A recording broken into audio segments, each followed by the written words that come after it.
Livro de Jó. Nós vamos estudar agora os livros poéticos das Escrituras. Como vocês já estudaram, nós encerramos toda a história de Israel no livro de Ester e agora nós vamos estudar 5 livros: Jó, Salmos, Provérbios, Eclesiastes, Cantares de Salomão. Livros que foram agrupados aqui por causa do estilo literário. São poesias, orações, canções.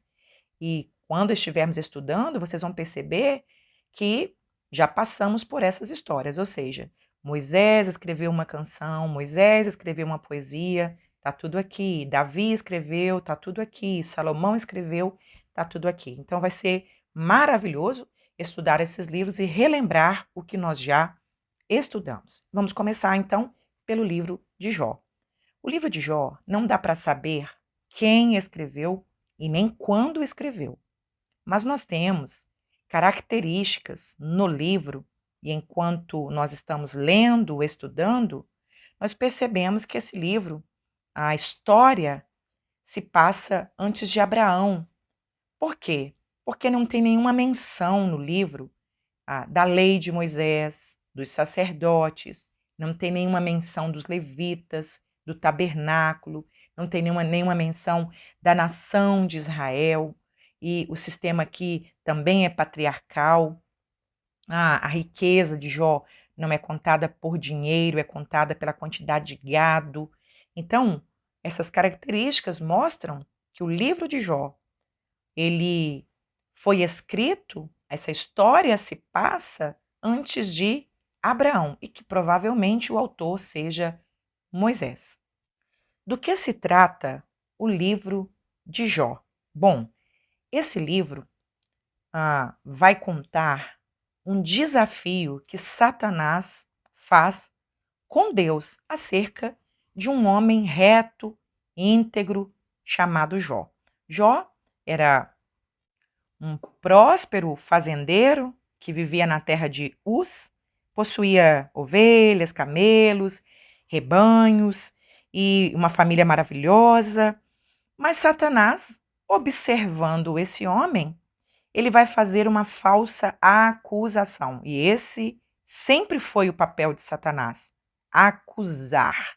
E ele acusa Jó, no capítulo 1, no verso de número 9, ele acusa Jó de que Jó adorava a Deus, era um homem íntegro, era reto, porque ele não tinha motivos para se voltar contra Deus, para se rebelar contra Deus. Em outras palavras, ele estava dizendo assim: olha, Jó te serve, Jó te adora, não por amor, mas ele te serve e te adora porque o Senhor dá muitas riquezas para ele, ele tem uma vida tranquila. Então vamos entender.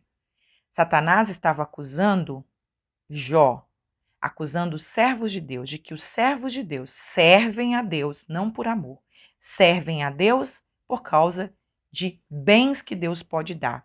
Em outras palavras, Satanás estava dizendo: eu e Deus, Satanás e Deus são iguais. Quem serve Satanás pelo que ele dá. Todas as pessoas que entregam sua alma a Satanás faz isso em troca de benefícios, de riquezas. Então Satanás estava dizendo para Deus assim: Deus, o Senhor é igual a mim. As pessoas me servem por causa de riquezas e eles também te servem por causa de riquezas. E Deus então vai permitir o desafio. Jó não sabe de nada, sua família não sabe de nada, mas Deus permite o desafio. A fé de Jó vai ser testada e Deus então vai mostrar para Satanás que aqueles que o servem por amor e não pelas coisas que Deus pode dar.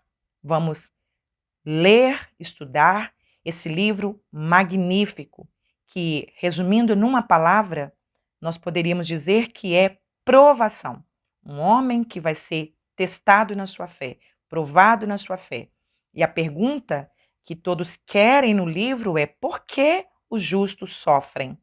E nós vamos aprender no livro que, na verdade, o sofrimento para o justo, para o servo de Deus, não é porque, é para quê. Qual é o propósito de Deus quando ele prova a nossa fé. No final do livro, o propósito será apresentado. Então vamos estudar o livro de Jó.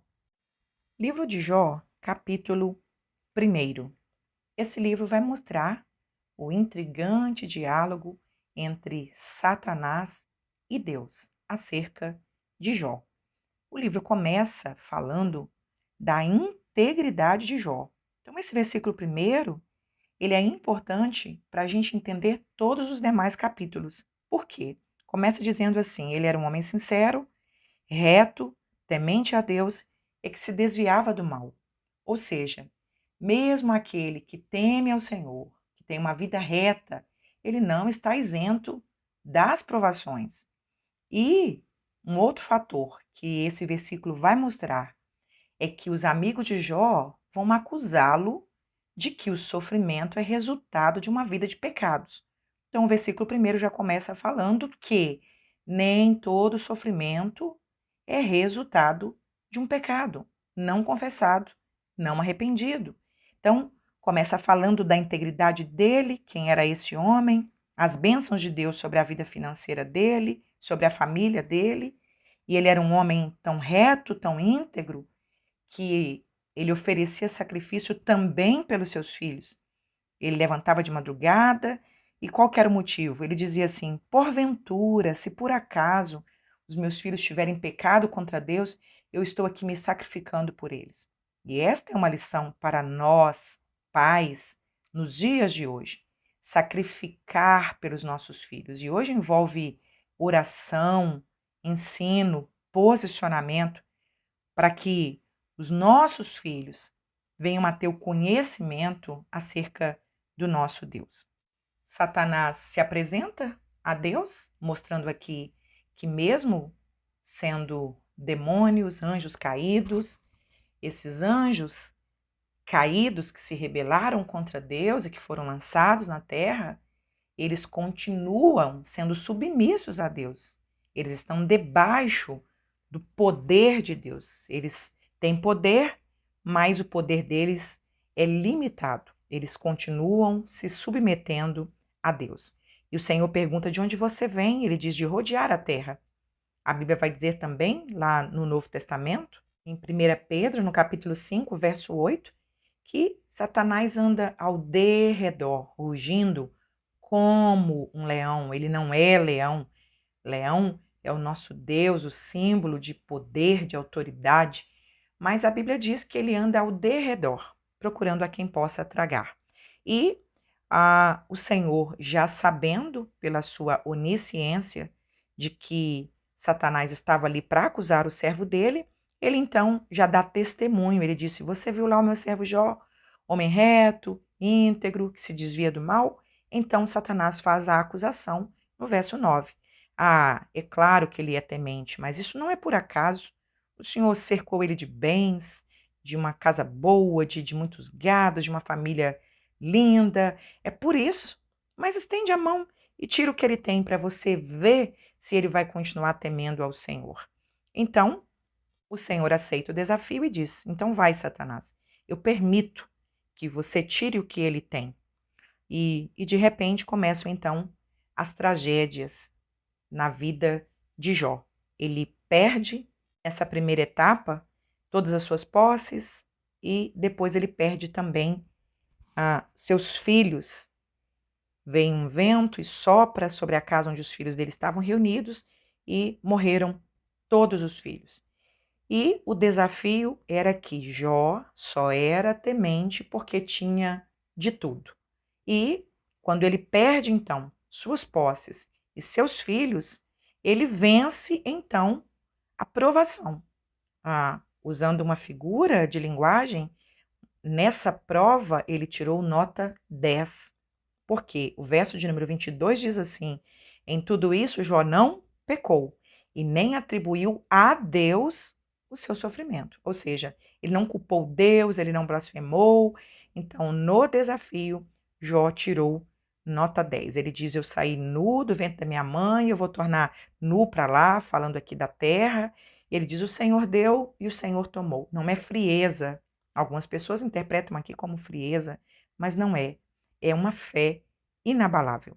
No capítulo de número 2, passa-se um tempo, de novo volta Satanás, dizendo, pois é, ele é um homem temente, ele é um homem íntegro, porque ele tem uma vida saudável.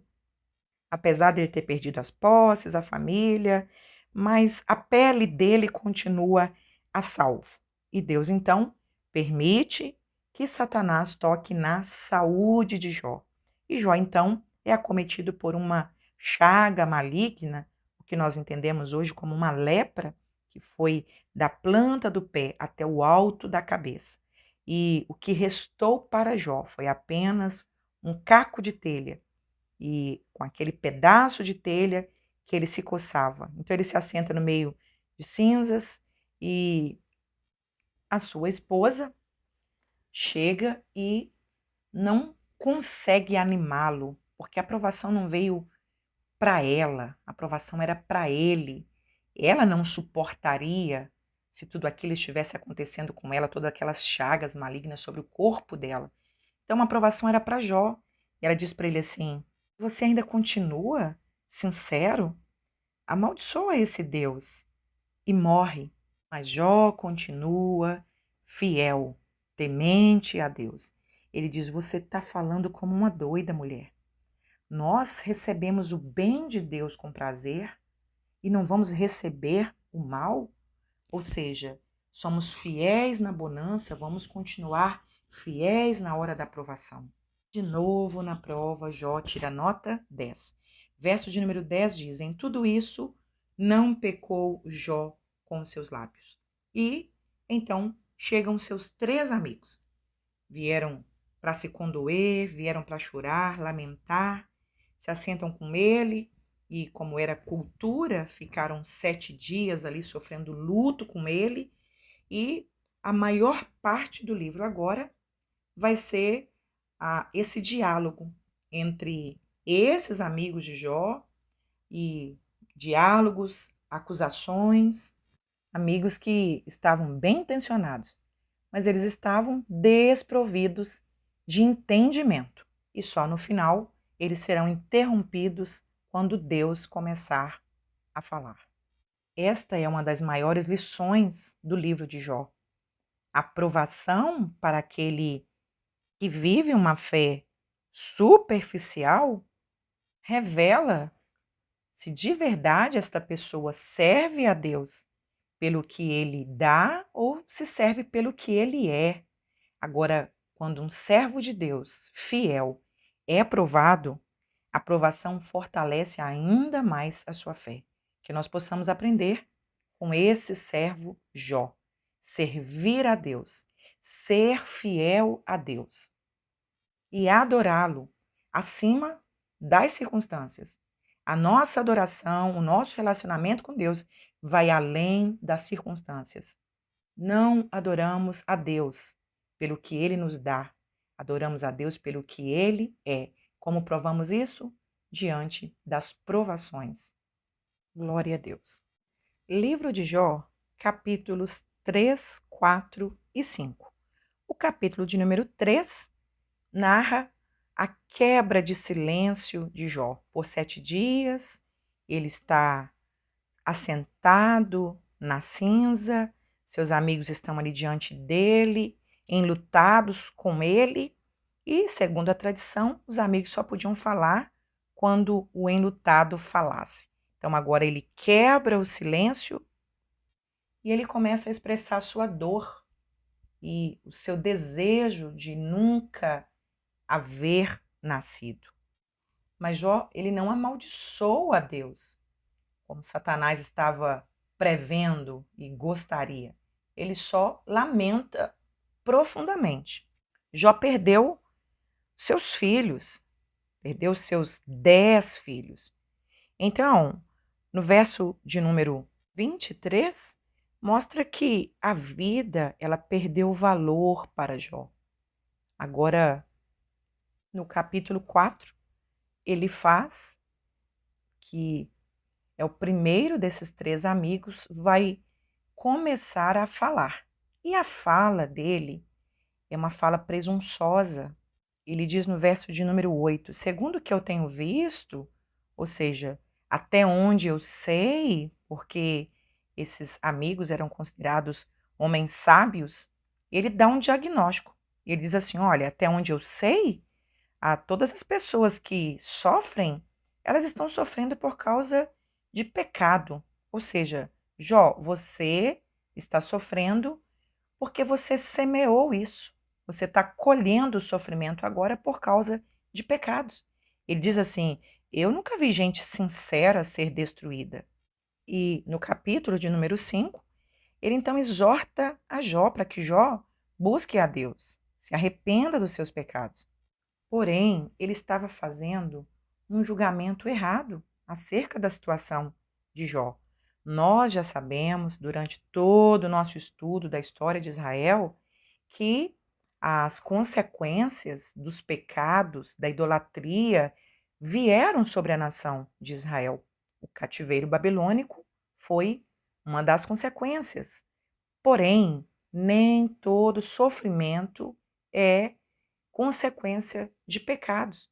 Então, Elifaz está fazendo uma falsa acusação, porque nós lemos no capítulo 1, verso 1, que Jó era temente, e depois nós lemos, em tudo isso, Jó não pecou contra o Senhor. Então, aquele sofrimento de Jó era uma provação, era um teste da sua fé. Porém, apesar de Elifaz ter um entendimento limitado acerca da situação de Jó, tem algumas coisas na fala dele que são verdades importantes, são conselhos importantes. Por exemplo, ele diz que, olha, Jó, Deus é majestoso, é poderoso, e ele ajuda aqueles que clamam. Então, clame por ele. Ele também mostra que Deus é bom, que Deus envia a chuva sobre a terra, que Deus ajuda os necessitados, que ele salva os pobres e os necessitados da espada. Esses conselhos são importantes. Por quê? Esse deve ser o comportamento de um cristão diante das provações. Confiar. Confiar que Deus está no controle, que Ele sabe de tudo. E quantas vezes, quando a nossa fé é provada, é testada, nós nos abalamos, porque achamos que Deus nos esqueceu, que Deus nos abandonou e que a nossa vida não tem sentido. E nesse momento, nós devemos lembrar desses conselhos. Deus tem um propósito. Quando nós somos provados para um propósito e não por quê. Às vezes nós queremos buscar o porquê quando nós vemos uma criança doente, uma criança acometida por uma enfermidade terrível, ou quando uma pessoa muito boa está sofrendo, nós perguntamos por que essa pessoa está sofrendo. Então, que nós possamos aprender. Não é porque, é para que. Há um propósito. O sofrimento do justo, não do ímpio. O sofrimento do justo, ele vem para um propósito, para o crescimento daquela pessoa, para que ela se aproxime mais de Deus. E, no final, o sofrimento do justo traz glorificação ao nome do Senhor. Então, se estamos sendo provados e temos convicção da nossa fidelidade, adoremos ao Senhor, porque Ele sabe o que faz. Livro de Jó, capítulos 6 e 7. No capítulo de número 6, Jó justifica o porquê daquelas palavras tão fortes. E ele diz que a sua reclamação ela é justificada pelo peso da sua dor. Então, Jó faz um apelo aos seus amigos e diz: me mostre onde foi que eu errei. Verso de número 20, ele diz: se pequei, por que é que. Verso de número 21, por que é que o Senhor não me perdoa a minha transgressão? Por que é que o Senhor não tira a minha iniquidade? Eu me tornei um alvo para ti. O Senhor mirou em mim, está me punindo, punindo, punindo. Se é por causa de pecado, por que é que o Senhor não me perdoa e me livra desse sofrimento? Quando lemos o capítulo de número 7, a expressão de amargura da alma de Jó foi muito forte. Ele diz no verso de número 5, A minha carne está vestida de bichos, aquelas chagas agora estavam cobertas de bichos. E, e ele está dizendo assim: gente, será que a minha reclamação é mais pesada do que a minha dor? Então, nós percebemos aqui que Jó para de falar com seus amigos e ele passa a falar diretamente com Deus. Esse deve ser o nosso posicionamento no momento de provação. Então, tem algumas coisas aqui que nós podemos aplicar. Por exemplo, pedir alívio a Deus no meio da dor e do sofrimento. Algumas pessoas, quando são provadas, por não conhecer as Escrituras, elas usam expressões autoritárias, dizendo eu rejeito, eu não aceito. Não, esse não deve ser o nosso posicionamento. No momento da provação, Senhor, me ajude a passar, me fortaleça. Uma outra verdade que aprendemos aqui, buscar compreender e ter sabedoria no momento de provação. Compreender, há um propósito para isso. Eu estou sendo provado, eu vou aguardar, eu vou esperar. Deus tem um propósito, agir sabiamente. E aprendemos também a pedir perdão e arrepender, porque, embora essa não seja a regra, mas muitas coisas que vivemos podem ser consequências de uma vida de pecados, de escolhas ruins. Algumas pessoas culpam tudo a Deus ou a Satanás. Estou vivendo isso porque por causa disso e daquilo. Quantas vezes nós temos sofrimentos, por exemplo, problemas financeiros.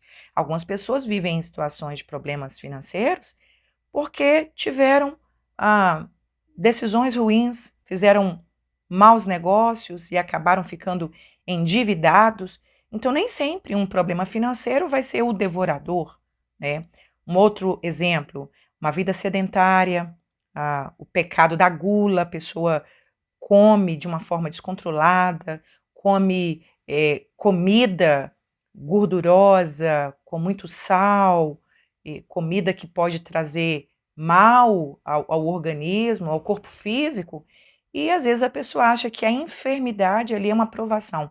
Nem sempre. Às vezes, o mal que nós estamos sofrendo é consequência de escolhas ruins. Então, nós estamos tratando aqui nesse livro de uma provação ao homem justo e reto, entendendo a soberania de Deus, a vontade de Deus e o propósito de Deus. Então, quando o homem justo, reto, temente é provado, ele é provado por Deus para um propósito específico.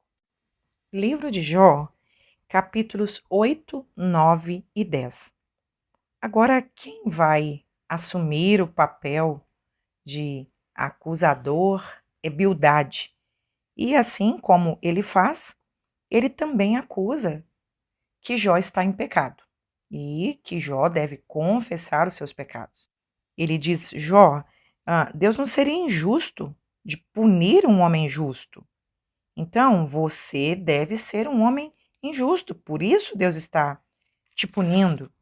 E no capítulo de número 9, Jó então confessa a justiça de Deus, reconhece a soberania de Deus, declara a soberania de Deus, ele cita uma canção reconhecendo a soberania de Deus e ele diz: como que um ser humano mortal, pecador, poderia chegar diante de Deus, ou se Deus fosse um juiz, chegar diante dele na sala de um tribunal? Não há entre Deus e um homem nenhum árbitro. Interessante que as palavras de Jó mostram que sua alma sentia falta de um defensor, que nós entendemos aqui sendo Cristo, que é o nosso advogado, o nosso intermediador entre Deus e o homem. Verso de número 33, não há entre nós árbitro que ponha a mão sobre ambos e tire a sua vara de cima de mim. Então, Jó aqui está sentindo falta do que nós temos hoje. Nós temos Jesus, nós temos um árbitro entre Deus e o homem, nós temos um defensor que hoje é o nosso advogado, que um dia virá como juiz. Então, Jó está sentindo falta de alguém que possa intermediar, alguém que possa interceder por ele.